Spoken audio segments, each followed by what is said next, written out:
है। मूर्ति से उन्हें कोई लेना देना नहीं है, सिर्फ बाबा साहब को पसंद नहीं करते हम लोग, विचारों का विरोध है। एक सूत्र में बांधने का कार्य किया।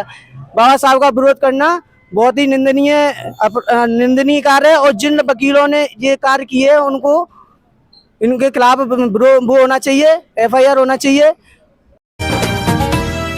समाज पार्टी का जो प्रोटेस्ट किया गया है, किन मांगों को लेकर किया गया है? मांग एक ही है, माननीय उच्च न्यायालय में ग्वालियर हाई कोर्ट के अंदर बाबा साहब की प्रतिमा स्थापित होना चाहिए। ऐसी मांग बहुजन समाज पार्टी ने आज अपने ज्ञापन के द्वारा शासन से मांग की है। महामहिम राज्यपाल के नाम ज्ञापन दिया है।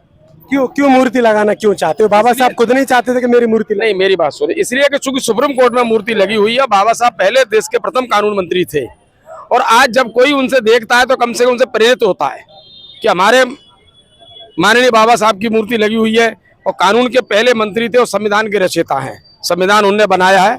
इसलिए हम चाहते हैं कि आने वाली पीढ़ियां उनसे इंस्पायर हों, उन्हें पढ़ें, संविधान को पढ़ के जाने और हमारे लोग ज्यादा पढ़ लिख कर ऐसे हाई कोर्ट में वकील बने और अपनी बात को मजबूती से रखें। कौन लोग हैं जो विरोध कर रहे हैं? कुछ चंद लोग हैं, ज्यादा नहीं है, चंद लोग हैं जो उसका विरोध कर रहे हैं।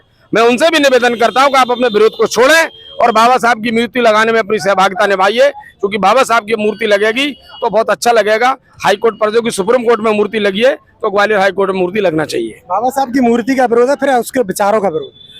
अब मुझे तो कहीं ऐसा लगता है कि मूर्ति का विचारों का ही विरोध है।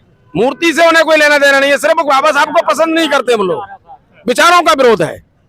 तो विचारों को विरोध से कुछ नहीं होगा, क्योंकि बहुजन समाज पूरी ताकत से है और बाबा साहब के अनुयायी बहुत हैं। पूरे देश के अंदर नहीं, पूरे विदेश में बाबा साहब को मानने वाले बहुत लोग हैं जो उनके विचारों से सहमत हैं। आज उनका संविधान हमारे हिंदुस्तान में नहीं, बहुत से देश में विदेश में भी उनके संविधान को माना जाता है। आप यहाँ पर क्या क्या मांगे की गई हैं? मुख्य मांग हमारी यही थी, बाकी कुछ मांगे और थी। सोशल मीडिया के माध्यम से जो लोग भ्रामक जानकारी पैदा कर रहे हैं, कुछ ऐसी भाषा का इस्तेमाल कर रहे हैं, वो कृपया करके ना करें। बहुजन समाज पार्टी बाबा साहब को मानने वाली है, संविधान को मानने वाली है। उसी के हिसाब से आज शांति प्रिय हम लोगों ने ज्ञापन दिया। चूंकि जाना हमको कलेक्टेड था, पुलिस प्रशासन ने अपनी मजबूरी दिखा के जो भी कुछ हमें गोविंदपुरी पर रोका, हमने उनकी बात को माना, अपना ज्ञापन उनको सौंप दिया हमने। चलिए, बहुत बहुत धन्यवाद। दो लोग हैं जो बाबा साहब की प्रतिमा का विरोध कर रहे हैं, कौन लोग हैं? देखिए, वही लोग हैं जो कि जातिवाद फैला रहे हैं, है ना। क्योंकि बाबा साहब किसी एक व्यक्ति के तो थे नहीं, उन्होंने सभी धर्म वर्ग और सभी लिंग को, सभी लोगों को जोड़ने का कार्य किया। और आज के समय हम देख रहे हैं कि हम अपने घर को नहीं जोड़ पाते एक सूत्र में, तो बाबा साहब ने तो पूरे जाति धर्म को एक सूत्र में बांधने का कार्य किया।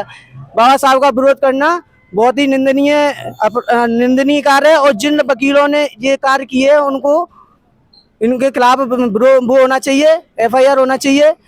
और हम यही कहना चाहते हैं कि बाबा साहब की मूर्ति हाईकोर्ट के अंदर, ग्वालियर हाईकोर्ट के अंदर लगे, ये हमारा पूरा समर्थन है। वो तो कहते हैं बाबा साहब की मूर्ति से क्या होगा, बाबा साहब के विचारों की जरूरत है लोगों को। देखिए, बाबा साहब की मूर्ति लगाना यानी कि समता, बंधुता, भाईचारा हर चीज सिखाता है हमें। और जब सुप्रीम कोर्ट के अंदर बाबा साहब की मूर्ति लग सकती है तो यहाँ हाईकोर्ट में लगने में इन्हें क्या दिक्कत है? ये सीधा एक तरह से मतलब कि बाबा साहब के विचारों को और बाबा साहब के संविधान को खतरे में लाने का कार्य कर रहे हैं ये लोग। तो हम पूरे